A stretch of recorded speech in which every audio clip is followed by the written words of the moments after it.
मैंने भी अपने मताधिकार का प्रयोग किया। पटना की जनता कर रही है, बिहार की जनता कर रही है, और इस निर्णय से और अधिक दायित्व बढ़ेगा, जिम्मेवारी बढ़ेगी और जनता के प्रति उत्तरदायित्व बढ़ेगा। शुभकामना देता हूँ कि पटना के मतदाता, बिहार के मतदाता अपने मताधिकार का प्रयोग लोकसभा के सांसद के लिए करते हैं, विधानसभा के लिए करते हैं, आज वो मेयर, डिप्टी मेयर और काउंसिलर के लिए भी करते हैं। न्यूज़ फाउंडेशन देख रहे हैं, मैं हूं आपके साथ वंदना। नगर निकाय चुनाव के दूसरे चरण की वोटिंग की प्रक्रिया चल रही है। आपको बता दें कि पटना सहित 23 जिलों के 38 निकायों में आज मतदान किया जाएगा और इसी क्रम में राजधानी पटना अंटी कॉलोनी के ये सामुदायिक भवन है, जहां केंद्रीय मंत्री जो है रविशंकर प्रसाद वोटिंग करने अपने सपरिवार पहुंचे हुए हैं। और यही नहीं, जितने भी जो यहाँ मतदान पे कर्मी हैं उन लोगों से भी उन्होंने हाय हेलो किया और उनसे जानने की कोशिश की कि आप कहाँ से हैं, क्या करते हैं। तो इन तमाम चीज़ों को जो है रविशंकर प्रसाद ने लोगों से पूछताछ किया और आप तस्वीरों के माध्यम से भी देख रहे होंगे कि किस तरह से रविशंकर प्रसाद अपने परिवार सहित जो हैं वो पहुँचे हुए हैं मतदान करने। और इस साल पहले बार ऐसा हो रहा है कि मतदान केंद्र पर जो है बगले में है सर, बगले वाले सर को तो यार इधर से उधर खाली करा रहे हो।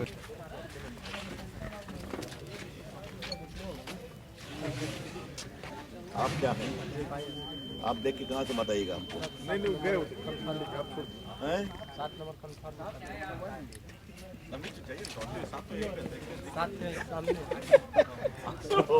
पूरे टीवी के सामने इधर उधर उनको दौड़ा रहे, अच्छा लगता है। चलिए।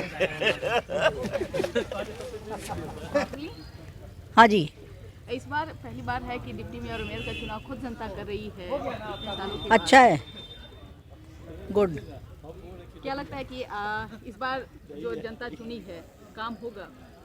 देखिए, होना चाहिए। जब जनता के चुनाव से आ रहे हैं, अब तो वाइडर इसमें हो रहा है ना इलेक्शन, सारे लोग दे रहे हैं, तो उत्तरदायित्व भी बनेगा सबके प्रति। पहले ये चीज़ नहीं था, तो हो सकता है कि इतने सालों के बाद ये मैंने ऐसा हुआ है कि जनरल असेंबली के जैसा इलेक्शन हो रहा है, तो हमको लगता है कि जो भी चुने जाएंगे दिल become more responsible towards the people. वादों पे खरे उतरेंगे। हाँ, बिल्कुल होना ही पड़ेगा। जब जनता चुन के भेज रही है तो करना ही पड़ेगा। पहले तो लिमिटेड होता था, अब तो है कि it is just like general assembly election, तो they have to be more responsible and they should B.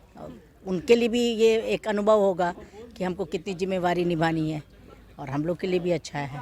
इस बार ईवीएम के माध्यम से लोग वोट करने पहुंच रहे हैं। हाँ, इससे पहले नहीं ऐसा कुछ था। टोटल सिस्टम चेंज किया, it is for the better. इस बदलाव को कैसे देख रही हैं? बदलाव को बदलाव हुआ जब होगा, अभी ये जो बदलाव हुआ ये अच्छा हुआ, अब इसके बाद क्या होगा ये तो समय बताएगा।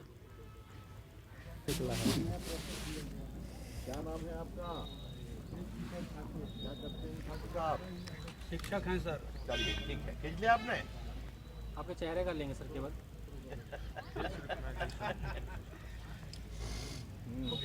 ये नियम बिहार सरकार ने बनाया बिहार सरकार को कहे जानना चाहिए। चुनाव आयोग ने बनाया है क्या? नहीं, तो चुनाव आयोग ने देगा सर, बिहार सरकार से। चुनाव आयोग का है पूरा कंप्लीट ये सब क्रॉस चेक कर दिया गया है। जब डबल वोट फेस कर रहे हैं ना, सब लोग का पोर्टल सब लोग मुझे खुशी है। जी हाँ, अच्छी लोकसभा विधानसभा में कहाँ होता है ये पहली बार हुआ। पहला बार ही लास्ट ईयर आपके इलेक्शन में नहीं था सर। चलिए आइए साहब। जी आप आगे जाइए, आगे लाइन के लिए दादी अरे यहाँ नहीं बैठने का मतदान कर दिया है और मतदान करके जो है वो बाहर निकल रहे हैं। चीजों के बारे में जानकारी यहाँ होता है कि नहीं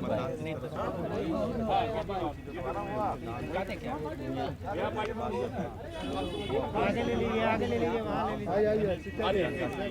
लीजिए, तो पीछे आइए भाई। वहीं पे कितना देर करना है? चलिए चलिए सर उंगली दिखा दीजिए ना, उंगली उंगली पर लगाया नहीं ये देखिए किस तरीके से उन्होंने वोट डाला, लेकिन अपने नहीं बोलते तो नहीं होता। दोबारा फिर से वो लगाने गए हैं, उन्होंने वोट डाल दिया है, लेकिन उन्होंने अपने उंगली पे मार के नाम दिए थे। देख सकते हैं राहुल गांधी केंद्र पर मौजूद है। देखो भाई, थैंक यू। केंद्रीय मंत्री रविशंकर प्रसाद ये सब तुम लोग गर्व होता है। मतदान करने के बाद रविशंकर प्रसाद हमारे साथ हैं, उनसे बातचीत करने की कोशिश करेंगे। ऐतिहासिक दिन है, पहली बार सब हो गया। आइए आप भी आ जाइए, उनको बुलाइए। ऐतिहासिक दिन है कि बिहार में नगर निगम का चुनाव डायरेक्ट वोटिंग यानी प्रत्यक्ष वोटिंग के आधार पर हो रहा है। तो मैंने भी अपने मताधिकार का प्रयोग किया। पटना की जनता कर रही है, बिहार की जनता कर रही है, और इस निर्णय से और अधिक दायित्व बढ़ेगा, जिम्मेवारी बढ़ेगी और जनता के प्रति उत्तरदायित्व बढ़ेगा। तो जो भी विजयी होंगे पटना की साफ सफाई में बढ़िया से काम करें, दिल खोलकर काम करें। पटना बिहार की राजधानी है, इसको और सुंदर बनाने की ज़रूरत है। अभी मैं नितिन गडकरी से मिला था दिल्ली में, तो एक बहुत बड़ा उन्होंने मेरे आग्रह पर स्वीकार किया है कि पूरे अनीशाबाद से दीदारगंज का जहां आपका टोल टैक्स है वहां तक ऊपर से सड़क बनने को उन्होंने डीपीआर बनाने का निर्देश दे दिया है, ताकि बहुत जाम होता है, बाकी होता है। तो पटना में बड़े बड़े काम हों, मेट्रो लाने में मेरी कुछ भूमिका रही। ये जो पूरा अटल पथ बना है, इसमें रेलवे पीयूष गोयल मंत्री थे, उनसे दबाव आग्रह करके वो ज़मीन ली गई, अच्छी सड़क बन गई है। और काम करने की ज़रूरत है, हम सभी मिलकर करें और नगर निगम के जो लोग जीतें वो उत्साह के साथ काम करें, ये मेरी अपेक्षा है। आज के दिन मैं शुभकामना देता हूं कि पटना के मतदाता, बिहार के मतदाता अपने मताधिकार का प्रयोग लोकसभा के सांसद के लिए करते हैं, विधानसभा के लिए करते हैं। आज वो मेयर, डिप्टी मेयर और काउंसलर के लिए भी कर रहे हैं। एक सवाल यह है कि सीएम नीतीश कुमार पीएम मोदी से मिलने से क्यों कतरा रहे हैं? खुर्शीद ने जो कहा है राहुल गांधी को लेकर, नीतीश बाबू को शर्म है मिलने से। क्या मतलब है इसका? केरला के मुख्यमंत्री मिले कि नहीं मिले? पंजाब के मुख्यमंत्री मिले कि नहीं मिले? ममता जी मिली कि नहीं मिली? नीतीश बाबू क्यों शर्माते हैं? दिल में एक दर्द है कि किस तरीके से नरेंद्र मोदी से आंखें मिलाएंगे। और ये बात मैं इसलिए कह रहा हूं कि तमाम मतभेद के बावजूद प्रधानमंत्री नरेंद्र मोदी जी ने हमेशा नीतीश कुमार की सार्वजनिक तारीफ की है कि नहीं की है? याद है ना आपको कि जॉर्ज फर्नांडिस लोहिया के बाद एक बहुत ही ईमानदार नेता। तो ठीक है नीतीश बाबू, अपनी शर्म रखिए, बिहार की जनता आपके शर्म पर अपनी टिप्पणी कर देगी। राहुल गांधी को लेकर जिंदगी की पराकाष्ठा है। सलमान खुर्शीद परिवार भक्ति में आप सनातन धर्म का अपमान करेंगे? क्या हो रहा है ये? प्रभु राम मर्यादा पुरुषोत्तम, और आप भारत के खड़ाओं की तुलना कांग्रेस से कर रहे हैं। अब प्रभु राम आने वाले यूपी में, ये बहुत शर्मिंदगी है। और यही है वो सलमान खुर्शीद जिन्होंने एक किताब में पूरे हिंदुत्व पर जबरदस्त टीका टिप्पणी की थी, अपमानजनक। तो इन लोगों का काम है। और इसलिए राहुल गांधी कभी जनेऊ पहनते हैं, कभी मंदिर जाते हैं। तो मैं यही कहूँगा, राहुल जी आपके शिष्य लोग क्या करते हैं? कृपया करके सनातन का अपमान करना बंद करें। और उनको अभी तक डांट भी नहीं लगी है। और कांग्रेस पार्टी ने अभी तक अपने को सलमान खुर्शीद के टिप्पणी से अलग भी नहीं किया है।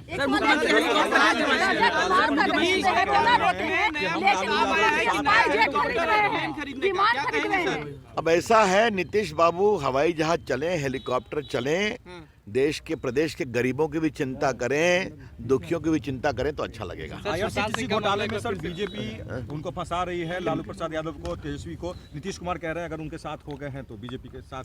अच्छा, हमको एक चीज बताइए, नीतीश बाबू ने 17 में क्यों छोड़ा था साथ मिस्टर तेजस्वी जी का? याद है ना आपको? आप अपने पुराने निकालिए, उसमें क्या था कि रेलवे घोटाला का तेजस्वी बाबू जवाब नहीं दे रहे हैं। याद है ना आपको? जो मिट्टी घोटाला शुरू हुआ था, जवाब नहीं मिला, वो बाहर चले गए। नीतीश बाबू जवाब मिल गया क्या? और ये बात बिल्कुल गलत की जा रही है, कही जा रही है मेरी जानकारी के मुताबिक कि कोई सीबीआई ने क्लोजर रिपोर्ट लगाया था कोई क्लोजर रिपोर्ट नहीं लगा। सुशांत सिंह का मामला एक बार फिर से खुल रहा है, क्या कहेंगे? देखिए, सरकार शिवसेना की सुशांत सिंह के प्रति हम लोग को हमेशा बहुत ही आदर रहेगा, स्नेह रहेगा। मैं तो उनके पिताजी से मिलने राजीव नगर गया भी था। वो बिहार का बहुत ही होनहार बच्चा था और उसके दुर्भाग्यपूर्ण मौत पर सवाल उठते हैं और उठेंगे। तो अगर मांग हो गई है तो मुझे लगता है कि वहाँ की सरकार इस बारे में ऑब्जेक्टिव रूप से विचार करेगी। धन्यवाद।